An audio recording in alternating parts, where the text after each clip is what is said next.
श्री स्वामी समर्थ सगळ्यांना. मी माहेरी आले की माझं आणि वहिनीचं एकच काम असतं, पटपट कामं आवरायची आणि बाहेर फिरायला जायचं. पण त्या अगोदर पहिली पोटपूजा करायची. आणि हा बाबा त्यांच्या लाडक्या आत्तूला अजिबात सोडत नाही.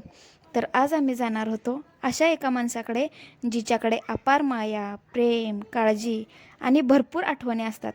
एक गोष्ट माणसाने कायम लक्षात ठेवावी, नाती ही तोडण्यासाठी नाही तर जपण्यासाठी बनलेली आहेत. तर आम्ही आलो त्या ठिकाणी आणि आम्ही येतोय हे त्यांना अजिबात सांगितलं नव्हतं. एकदम सरप्राईज द्यायचं होतं. अचानक काही गोष्टी माणसाला सुखद धक्का देतात आणि तो आनंद आपल्यामुळे येत असेल तर खरंच आपण काहीतरी चांगलं करतोय याचं समाधान मिळतं. मला तर असे सरप्राईज द्यायला खूप आवडतात. समोरच्याचा आनंद बघून सुख मिळण्यात एक वेगळीच मजा असते. दारातून हाक दिली आणि खिडकीतून पण हाक मारली तेव्हा कुठे दरवाजा उघडला. सगळे बाहेर गेले होते, पण मला हवी असणारी व्यक्ती आत होती. ती म्हणजे माझी आजी.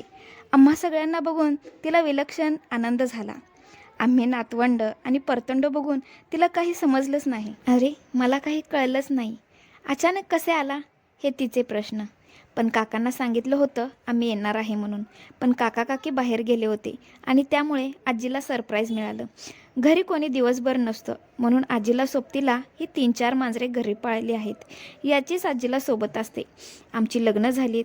आम्ही आमच्या घरी गेलो. आई, बाबा, काका काकी कामावर जातात. मग आजी इकडे कधी असते तर काकांकडे कधी असते. या माणसांना वेळ द्यायला पाहिजे, पण हे कोणाच्या हाती राहिलं नाही. यांना तर मांजराची आणि प्राण्यांची खूप आवड आहे. आणि आजीचं वय 90च्या वर आहे, तरीही अजून थकलेली नाही. तिला आम्हाला काय खायला देऊ आणि काय नको असं झालं होतं. तुला काय खायला पाहिजे म्हटल्यावर मला काही नको बाळा, तुम्ही आलात माझं पोट भरलं असं म्हणाली. आणि आमच्या यांना ही मांजरे तर अजिबात सोडत नव्हते. हे म्हणत होते अगं बस कर खायचं, तर आम्ही यांना चिडवून चिडवून खात होतो. छान बोलून आजीचा निरोप घेऊन आम्ही निघालो. हे सगळे प्रसंग मी ब्लॉगद्वारे आपणास दाखवते, कारण या आठवणी अशा सेव्ह होऊन जातात आणि माझ्या ब्लॉगद्वारे काहीतरी हॅप्पी तुम्हाला बघायला मिळेल एवढीच माझी इच्छा आहे. तर कसा वाटला आजचा ब्लॉग नक्की कमेंट करून सांगा. श्री स्वामी समर्थ.